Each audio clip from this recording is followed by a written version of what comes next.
I think we'd made the decision that we wanted to start having kids, and I think it happened quicker than we thought.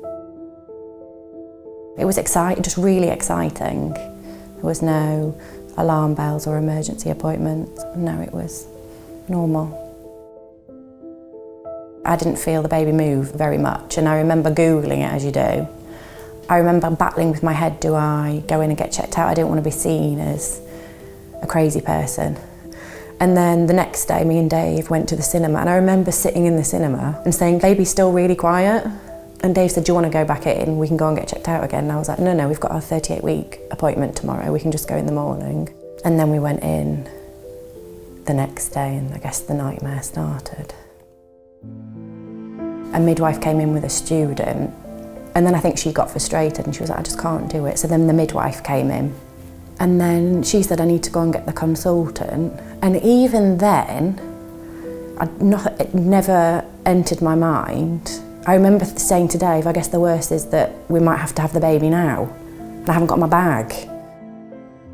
I remember being very non-present. I was doing emails on my phone or stepping out and doing calls. Other people, obviously looking back, weren't finding the heartbeat, almost as it escalated and escalated and escalated to the point where a professor told us that we'd lost her.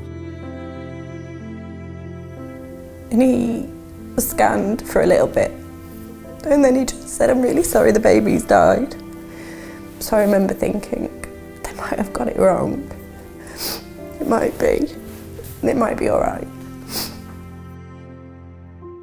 I wanted to meet the baby, I wanted to hold the baby. The birth was pretty horrific. Oh, and then I remember them saying it's a girl, and I said to Dave, we've got a Vera. Witnessing Alice give birth to Vera was really tough, and we had to do Vera justice and give birth. And it was just a disappointment at the end that she was still not here. Yeah, I said I'm going to really need help after this.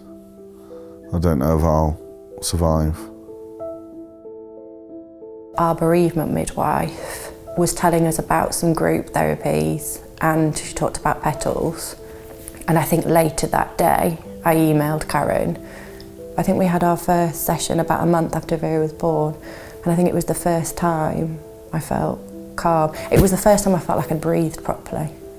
I remember squeezing Dave's hand, and I just knew we were going to be fine. We were going to be all right, and it wasn't going to take anything away or make anything worse or less.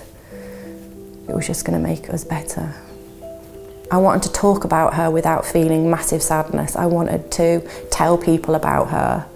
Because when you have a stillbirth, no one ever asks you questions. No one ever says, how much did she weigh? How was the birth? Who did she look like? But Karen just helped us incorporate Vera into our everyday.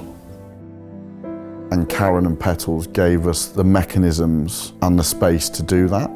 So you felt like you could move past it as a couple without moving past Vera, so taking Vera with us and turning what is awful into something that, we're going to be okay.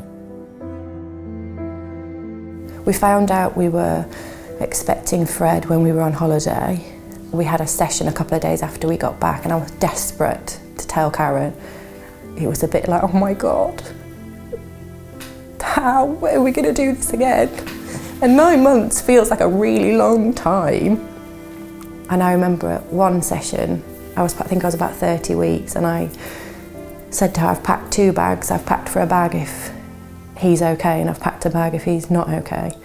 And I couldn't say that to anybody else. And it wasn't a shock or anything for her. It was just, okay. Because it's just so bittersweet to bring your next baby home. If we have any fears or doubts or feelings that could make a pregnancy negative or demons from what's happened to us in the past, so to have that ongoing support is priceless, because you feel like you have a comfort blanket. So Petals for us was probably a lifesaver. I dread to think how it would have affected mine and Alice's relationship without the support and our mental health. Given the situation and what happened, Petals have probably set us up for the rest of our life, I'd say. So there's always a part of our life missing, always, every day. And we are a family of 5 and we celebrate her. So her birthday isn't the saddest day of the year. We always do something special, and that's because Petals put us back together. So we're like a vase which is full of cracks, but we can hold water, we can do our job. We're just cracked. Petals helped us manage our grief and allowed us not to be scared of our grief. So it was important for us, and it still is important now, that anyone who has to go through what we went through has a Petals.